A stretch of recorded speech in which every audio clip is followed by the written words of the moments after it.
Mistério em Lages. Polícia continua as investigações para descobrir quem é a mãe do bebê encontrado morto numa lixeira.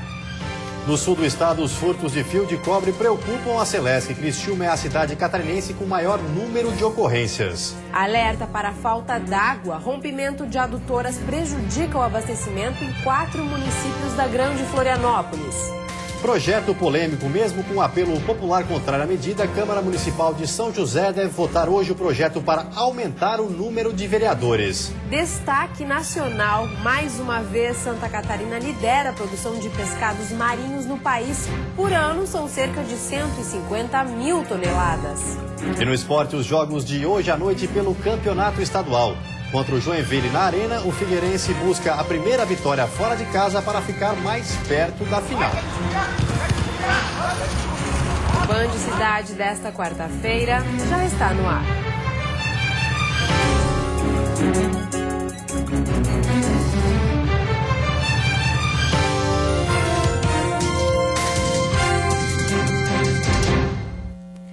Olá, boa noite. Boa noite. A polícia investiga o caso do bebê que foi encontrado morto em uma lixeira em Lages, na Serra Catarinense. A suspeita é que a mãe teria feito um aborto e abandonado a criança. Foi nesta lixeira, no bairro Universitário, que o bebê, com aproximadamente 7 meses de gestação, foi localizado por um catador de lixo. A criança estava dentro de uma sacola plástica. Chegando ao local, os policiais perceberam esse feto, esse objeto ainda não identificado até o momento, aquele momento, e levou para fazer as devidas averiguações. Segundo o Instituto Geral de Perícias, o bebê já estava formado. Um exame deve comprovar com quantos meses a gestação foi interrompida e identificar o sexo da criança. A polícia está investigando o caso e acredita que a mãe da criança tenha realizado um aborto. Nesta terça-feira, rondas foram feitas na região onde o bebê foi encontrado, mas nenhum suspeito foi identificado. Nossa equipe tentou falar com a delegada que está investigando o caso, mas ela não foi localizada. Os furtos de fios de cobre estão preocupando a Celesc. No sul do estado, os casos estão sendo frequentes e a polícia vai intensificar o patrulhamento. Criciúma é a cidade com o maior número de furtos de fios de cobre em Santa Catarina. Enquanto nossa equipe gravava a reportagem na central que controla a rede elétrica da região, mais um chamado. A suspeita é de que pela 6ª vez, fios tenham sido furtados na mesma rua. E tem uma reclamação aqui de condutor partido, e a reclamação ela diz que houve furto de condutor.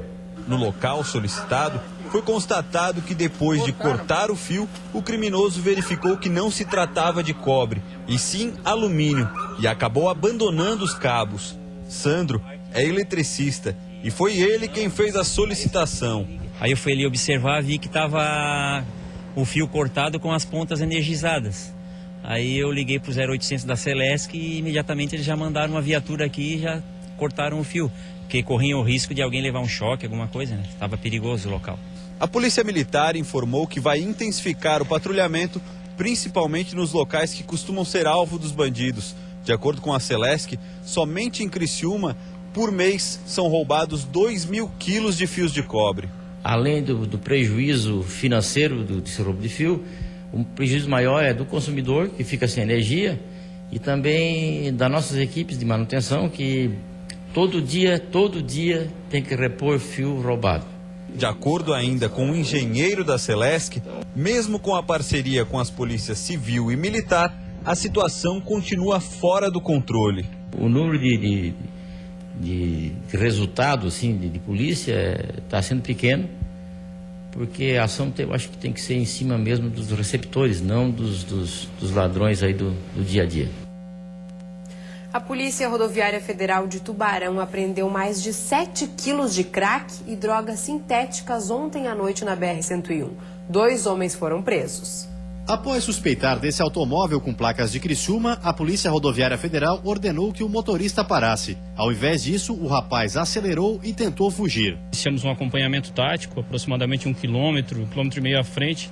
Ele abandonou o Fiat no acostamento, o Uno, e tentou embrenhar-se numa granja de arroz, ali no banhado, onde foi alcançado ali, foi pego juntamente com a mochila estava próximo dele, a uns 5 metros da onde ele deitou, com essa droga dentro. Na mochila foram encontrados quase 7,5 kg de crack, droga suficiente para ser dividida em pelo menos 30 mil pedras, o que renderia cerca de R$150 mil ao traficante.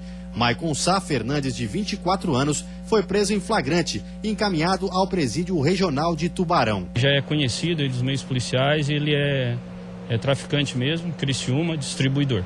Pouco mais tarde, a PRF localizou também já em outro automóvel e 150 pontos de LSD. Um homem de 32 anos também foi preso. A droga estaria sendo levada de Florianópolis para Porto Alegre. Investigações da Polícia Civil resultaram na prisão de 4 suspeitos de envolvimento em um assalto em Palhoça. Um idoso foi agredido durante o crime.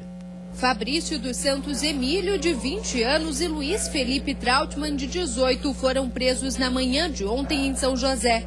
Os dois são suspeitos de participação no assalto em Palhoça, que terminou com a agressão de Carlos Alberto Raulino, de 76 anos. O crime aconteceu na noite de sábado. Os bandidos que saltaram o muro ficaram pelo menos 10 minutos na residência. E quando o idoso, que sofre de Alzheimer, tentou reagir, foi agredido com chutes e socos. Na casa estavam também 2 filhos e a nora da vítima. A investigação levou os policiais até 2 residências em São José. Um dos autores estava com o relógio de uma das vítimas, o outro usava os brincos de uma das vítimas também. Enfim, com as novas diligências, nós chegamos à localização de todos os pertences que foram levados, que na realidade foram televisores, notebooks, objetos de não grande valor. Outros 2 adolescentes de 14 anos também foram apreendidos. Já possuem passagens por crimes como roubo, como tráfico, sendo que um dos adolescentes responsável pelo delito, responsável pela agressão ao senhor de idade, tinha inclusive passagem por estupro. Todos os suspeitos foram reconhecidos pelas vítimas. Nos próximos dias, a polícia deve pedir a prisão preventiva de Fabrício e Luiz Felipe, que permanecem detidos na sede da DEIC em Florianópolis. A Polícia Civil continua a investigação e não descarta a possibilidade de mais envolvidos. Um assalto num bar ontem à noite em Palhoça deixou um cliente baleado. A polícia ainda procura pelos suspeitos. Na manhã de hoje, o carro utilizado no crime, com placas de Balneário Camboriú, foi encontrado abandonado no centro da cidade. As imagens das câmeras de segurança mostram o momento em que um dos assaltantes rende o cliente que estava no balcão e rouba sua carteira. A vítima reage achando que era uma brincadeira e acaba sendo baleada. Os bandidos fugiram do local, levando carteira com cerca de R$90. O cliente está no hospital, mas passa bem.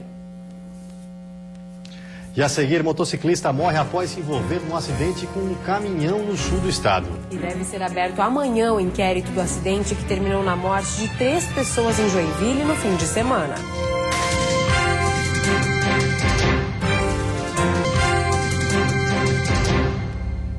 Susto em Joaçaba. Após colidir com um veículo, moto é arremessada contra a vitrine de uma loja no centro da cidade. O condutor precisou ser levado ao hospital. A moto que se envolveu num acidente foi arremessada contra a vitrine desta loja de esportes, que teve um dos vidros destruído. Estilhaços se espalharam para todo lado. Manequins e produtos expostos na vitrine foram danificados. Vi só a moto vindo do nada e quebrando tudo. Foi assustador. A gente não espera isso, mas é muito complicado. As imagens das câmeras de segurança da rua não captaram o momento da colisão, mas registraram um atendimento no motociclista que deixou o trânsito lento no local. A moto fazia o sentido Joaçaba-Fraiburgo quando bateu no carro que saía do estacionamento. O motociclista tem 37 anos e teve ferimentos no braço e na perna. No hospital, ele fez exames, passou por um procedimento cirúrgico e ficou em observação. Já o condutor do carro não se feriu. A Polícia Civil deve abrir amanhã o inquérito do acidente que terminou com 3 mortos na BR-101 em Joinville no fim de semana. Os 3 sobreviventes continuam no hospital. As imagens recuperadas pela central de monitoramento que mostram o veículo em alta velocidade na contramão da BR-101 foram incluídas no boletim de acidente de trânsito. O documento, que reúne ainda os dados dos envolvidos e algumas informações repassadas no local da batida, deve ser concluído hoje pelo policial rodoviário que atendeu a ocorrência.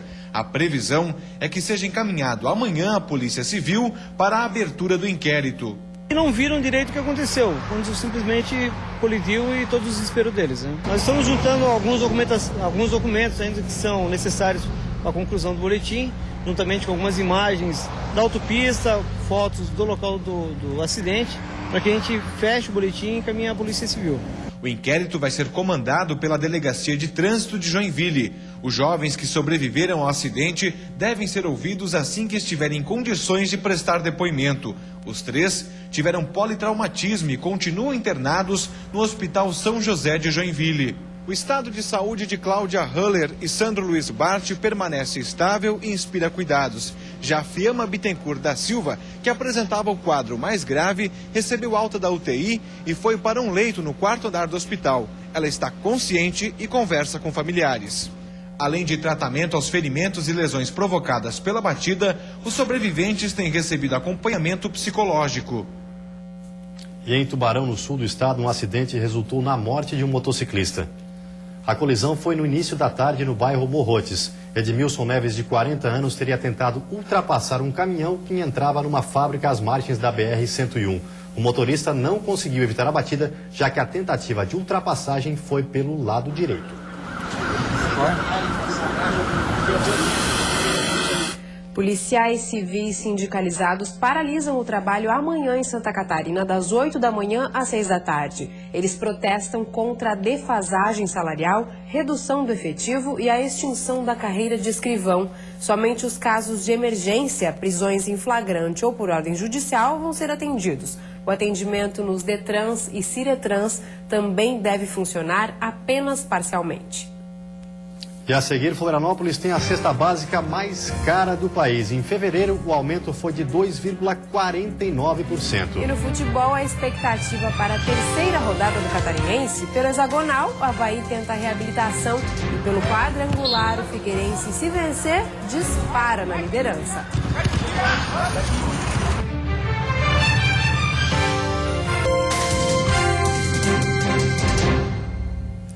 Destaque nacional, Santa Catarina é líder no processamento e pescados no Brasil. O levantamento traz os números do setor em 2012. Foram capturadas mais de 150 mil toneladas de pescados. Grande parte é sardinha e atum. Como resultado, Santa Catarina mantém a posição de estado com a maior produção de pescados de origem marinha do Brasil. E ainda cedia o maior parque pesqueiro industrial do país. Nós vemos uma grande recuperação de recursos pesqueiros como sardinha e camarão, uma grande evolução e recuperação dos estoques. Isso graças aos períodos de defesa, recrutamento, isso mostra uma sustentabilidade do setor pesqueiro. Para o secretário da Agricultura e da Pesca de Santa Catarina, embora o estado já seja líder absoluto na captura e no processamento do pescado, ainda existe espaço para o crescimento do setor. Com esse último levantamento que foi feito, a importância é grande para o setor produtivo. A partir do momento que você faz esse levantamento, você sabe quais são as espécies que estão à disposição para a pesca, o que é que está em extinção. Atingido através da capacitação de pessoal e investimento em tecnologia. Sem dúvida nenhuma, a gente pode aumentar a produção. O levantamento também aponta que apenas as cidades de Itajaí, Navegantes e Porto Belo correspondem a 20% de toda a produção nacional de pescado. E esse bom desempenho do setor pesqueiro aqui em Santa Catarina traz muitos resultados. Todos os anos são gerados mais de 30 mil empregos diretos e 70 mil indiretos. Valcir trabalha na pesca há 20 anos e com o que ganha consegue sustentar os 2 filhos. Ele diz que o dia a dia é difícil, mas não troca de profissão de jeito nenhum. Não procurei outras opções. Gosto de inventar um pouquinho de tudo, mas profissão é pescar. Gosto de ser pescador. Tá certo. Viver em Florianópolis custa caro. O preço da cesta básica na capital catarinense é o mais alto do país. Para conseguir pagar as despesas, o salário mínimo teria que estar em quase R$3 mil, aproximadamente 4 vezes maior do que o valor pago atualmente. Com os preços lá no alto, fica difícil saber o que levar das prateleiras dos supermercados.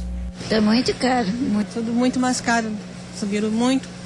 O valor dos alimentos que compõem a cesta básica em Florianópolis subiu de R$ 322,12 para quase R$ 331, um aumento de 2,49%.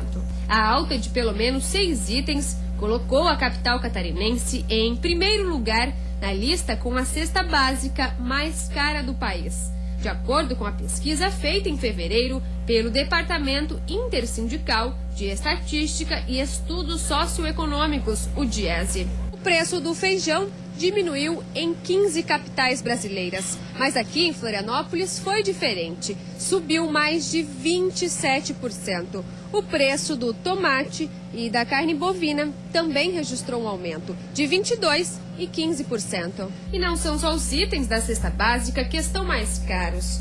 A Universidade do Estado de Santa Catarina faz pesquisa todos os meses para saber o custo de vida na capital. Em fevereiro, os preços dos produtos de limpeza, dos medicamentos, artigos de cama, mesa, banho, eletrodomésticos e hortifrutis também subiram. Basicamente, o que preponderou foram os aumentos dos hortifrutis granjeiros, influenciados consideravelmente pelas questões climáticas. Nós tivemos um problema sério de falta de chuvas e calor exagerado. De acordo com os cálculos do DIESE, o salário mínimo necessário para fevereiro seria de R$ 2.778, quase 4 vezes maior que hoje, R$ 724. A impressão é de que o dinheiro não dá para nada. Sempre chega no final do mês, tem que esticar o dinheiro para dar. A quinta-feira vai ser de nebulosidade variável com aberturas de sol. Entre o final da tarde e a noite, pancadas de chuva típicas de verão. Há risco de temporais. A mínima deve ficar em 13 graus na Serra e a máxima em 29 no litoral norte. No Planalto Norte, mínima de 17 e máxima de 24 graus. No Vale do Itajaí, Grande Florianópolis e Sul, máxima de 28 graus. E no Oeste, mínima de 18 e máxima de 27 graus. E agora o futebol. Pelo hexagonal, o Avaí tenta se reabilitar hoje à noite na ressacada. Já pelo quadrangular final, o Figueirense, se vencer, dispara na liderança. Confira como vão ser os confrontos. No Heriberto Rios, daqui a pouco às 7h30, o Criciúma enfrenta o Metropolitano, precisando da vitória. O Tigre tem apenas 1 ponto e é o último colocado do quadrangular. O Metrô, com 2, está na segunda posição, ou seja, a vitória é fundamental para as duas equipes.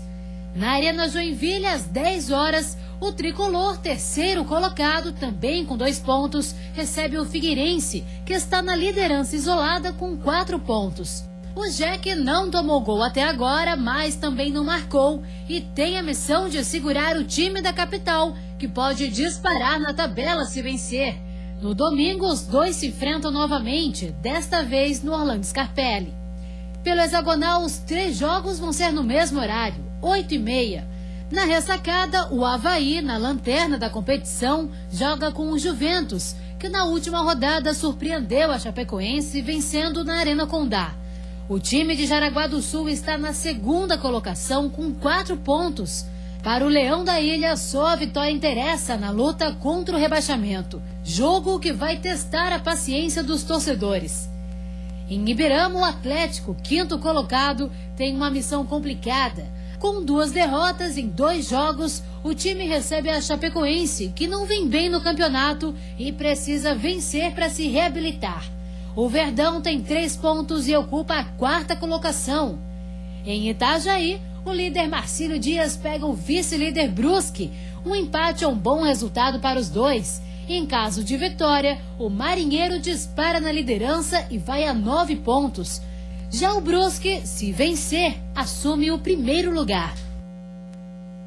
E a seguir, o secretário de Saúde de Joinville é afastado do cargo. E ainda rompimento de adutoras prejudica o abastecimento de água em municípios da Grande Florianópolis.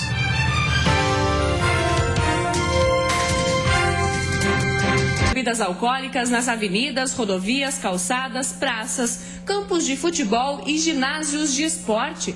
Uma campanha educativa para informar a mudança à população será realizada nos próximos dias, enquanto a lei é regulamentada. Bares que têm áreas delimitadas, mesmo nos logradouros públicos, ou restaurantes ou similares, poderão fazer a comercialização. Da mesma forma, quando acontecerem eventos com autorização das autoridades e do município, poderá também ser feito o consumo e a comercialização. A lei deverá entrar em vigor até maio deste ano, mas quem for pego consumindo bebidas alcoólicas em locais públicos será autuado e poderá responder a processo. De acordo com a Polícia Militar, vários crimes em locais públicos estão relacionados ao consumo excessivo de bebidas alcoólicas. E mais de 30% das ocorrências atendidas pela polícia durante o fim de semana são por perturbação do sossego. Então, é uma série de problemas relacionados que nós temos a intenção de, com a aplicação da lei, darmos no mínimo uma boa reduzida. Já para os comerciantes, a preocupação é com a sujeira que fica na avenida após os finais de semana. Por isso, a Câmara de Dirigentes Lojistas de Chapecó está discutindo formas de fiscalizar o local. Temos que ser um pouco mais radicais na aplicação, de acordo com o que está previsto, e com, quem sabe, ter uma cidade mais tranquila, melhor para morar, e todos saindo bem num final de semana maravilhoso sempre que foi Chapecó. Pelo menos 4 cidades da Grande Florianópolis estão sem água. Equipes da Casan trabalham desde cedo para consertar um vazamento em uma adutora em Palhoça. A previsão é que o trabalho continue pela madrugada. O acidente teria acontecido por volta das 7 horas da manhã. De acordo com a Casan, o mau tempo derrubou um dos pilares de sustentação de uma adutora, o que acabou levando ao deslizamento de outras 2, no Morro dos Quadros, em Palhoça. Nós tivemos o rompimento de 2 adutoras e uma terceira também que teve sua estrutura desestabilizada. Para realizar o conserto, a captação no local foi interditada. Na estação de tratamento de água da região, o fornecimento já é 50% menor. O abastecimento é feito através do rio Cubatão, que opera além do normal, para compensar a geração do rio Pilões, que precisou ser bloqueada. A previsão da Casan é que o conserto das 3 adutoras dure cerca de 24 horas. A orientação ao consumidor, pelo menos até esta quinta-feira, é o uso racional da água, que já começa a faltar em Florianópolis, São José, Biguaçu e Palhoça, os 4 municípios atendidos por esta central. Zanete é dona desta lanchonete em Campinas e está sem água desde as 10 horas da manhã. Ela conta que se as torneiras continuarem vazias, vai ser difícil manter o comércio aberto pela manhã, tarde e noite, como o habitual. Tudo depende da água, né? Para lavar copa, os talheres, os pratos, é bem complicado. As equipes devem continuar trabalhando até restabelecer pelo menos uma das adutoras. Recuperando essa adutora, a gente consegue restabelecer 80% da produção. E você fica agora com o Jornal da Band. Uma ótima noite a todos e até amanhã. Boa noite, até amanhã.